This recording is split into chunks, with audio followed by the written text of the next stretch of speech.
Hello friends, ये कुछ history के क्वेश्चंस हैं जो अक्सर एग्ज़ाम से पूछे जा रहे हैं। आप देख सकते हैं कि कब कब कौन से एग्ज़ाम्स में पूछे गए हैं। स्वतंत्र आंदोलन का द्वितीय चरण सेकंड चरण था जो स्वतंत्र आंदोलन का 1905 से 1919 तक था। उसके बारे में क्वेश्चंस हैं। ये क्रांतिकारी आंदोलन, महात्मा गांधी एवं राष्ट्रीय आंदोलन,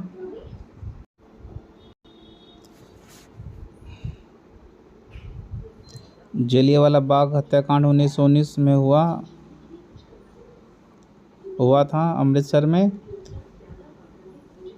खुदीराम बोस ने मुजफ्फरपुर में किंग्सफोर्ड की हत्या का प्रयास किया था 1908 ईस्वी में। भारत में लॉर्ड चेम्सफोर्ड के शासन के अंतर्गत आरंभ हुआ था खिलाफत आंदोलन। राजघाट स्मारक है महात्मा गांधी का वह वर्ष जब सूरत में भारतीय राष्ट्रीय कांग्रेस विभाजन हुई जिसके कारण सत्र स्थगित हुआ 1907। भारतीय स्वतंत्रता आंदोलन के दौरान व्यक्तिगत सत्याग्रह के लिए चुने गए प्रथम व्यक्ति थे आचार्य विनोबा भावे। भारत की शास्त्रीय भाषा नहीं है। शास्त्रीय भाषा कौन सी नहीं है भारत की? पाली।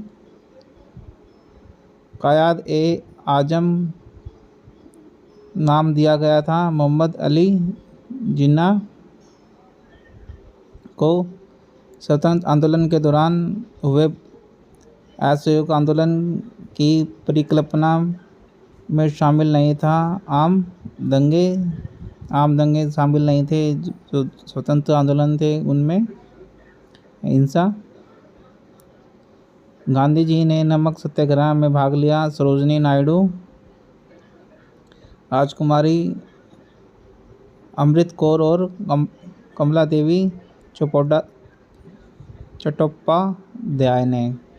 यूनाइटेड किंगडम से संसद के 7 सदस्यों का एक समूह जिसे ब्रिटिश भारत के लिए संवैधानिक सुधारों का सुझाव देने के लिए गठित किया था साइमन कमीशन।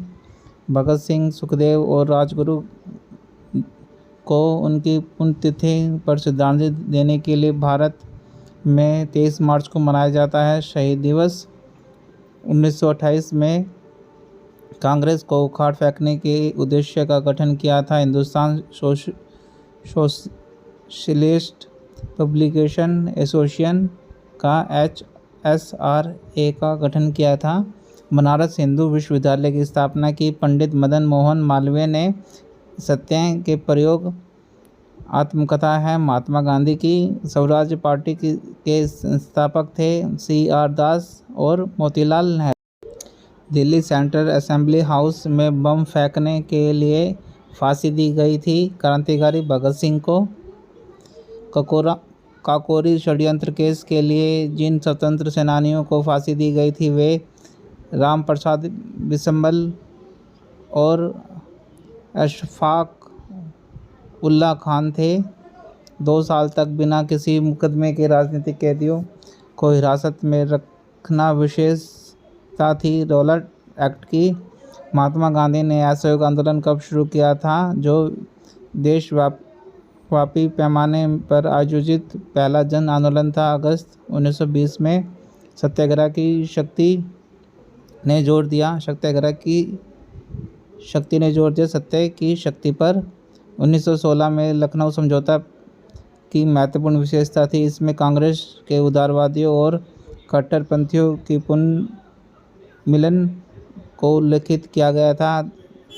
दिसंबर 1907 में सूरत में राष्ट्रवादी प्रतिनिधियों के सम्मेलन की अध्यक्षता की थी श्री अरबिंदो ने।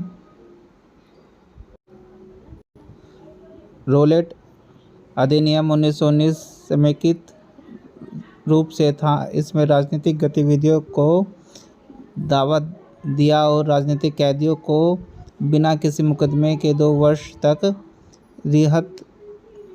रियासत में रखने की अनुमति दी। कांग्रेस और मुस्लिम लीग ने ऐतिहासिक लखनऊ समझौते पर हस्ताक्षर किए। 1916 में नाटाल इंडियन कांग्रेस की स्थापना की। महात्मा गांधी ने जलियांवाला बाग नरसंहार के बाद अपनी नाइटहुड की उपाधि लौटा दी। रविंद्रनाथ टैगोर ने भारत को ब्रिटिश शासन से मुक्त करवाने के लिए आज़ाद हिंद फौज की स्थापना की। सुभाष चंद्र बोस ने बारदोली सत्याग्रह के प्रमुख भूमिका निभाई थी। सरदार वल्लभ भाई पटेल ने बाल गंगाधर तिलक द्वारा होम रूल लीग शुरू किया गया था। 1916 में जलियांवाला बाग नरसंहार के लिए जिम्मेदार ब्रिटिश अधिकारी जनरल डायर था। वह क्रम जिसमें महात्मा गांधी ने सत्याग्रह आंदोलन आयोजित किया। चंपारण, खेड़ा, रोलेट, डांडी मार्च।